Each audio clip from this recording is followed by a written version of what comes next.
Els drets trans són drets humans i que és responsabilitat de totes les persones acompanyar la lluita i construir un món més transfeminista i més equitatiu per totes.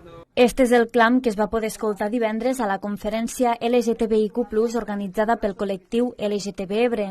Bru Madrenas, l'autor del llibre Transgressoris, i Llorenç Sorlí, especialista en dificultats del col·lectiu LGTBI al món rural, van protagonitzar aquest acte que es va realitzar a la Biblioteca Marcelí Domingo de Tortosa. Miquel Berzosa forma part del col·lectiu LGTB Ebre. Vàrem pensar que podríem portar-lo a Tortosa per la seva qualitat, una mica perquè tothom pugui aprendre.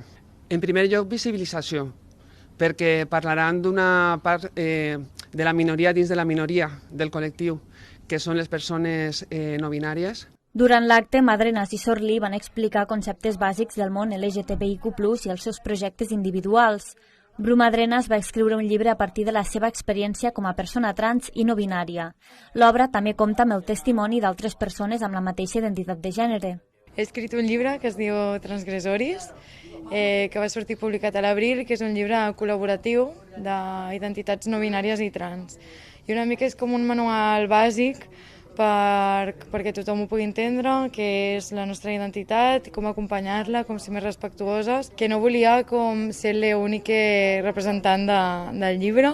Llavors vaig decidir que també incorporar testimonis, que són 7 testimonis, que són per mi referents polítics i de vida, que hi ha, per exemple, persones migrants, una persona que és treballadora sexual. Llorenç Sorlí va explicar el seu treball de fi de grau, Dissidències al món rural i delictes d'odis GCRDI. S'anomena Dissidències al món rural i delictes d'odi GCRDI. Jo emplo l'acrònim GCRDI, que significa Gènere, Sexualitats i Romanticismes Dissidents Intersexuals, que bàsicament és un acrònim que s'està emprant últimament en els darrers anys en l'activisme, que simplement és per alliberar les etiquetes, per no ser trans només en gay, bi, lesbiana, trans, etc., sinó que poder tindre el ventall per tal que no hi hagi una determinació identitària, sinó que sigui un fet més ampli.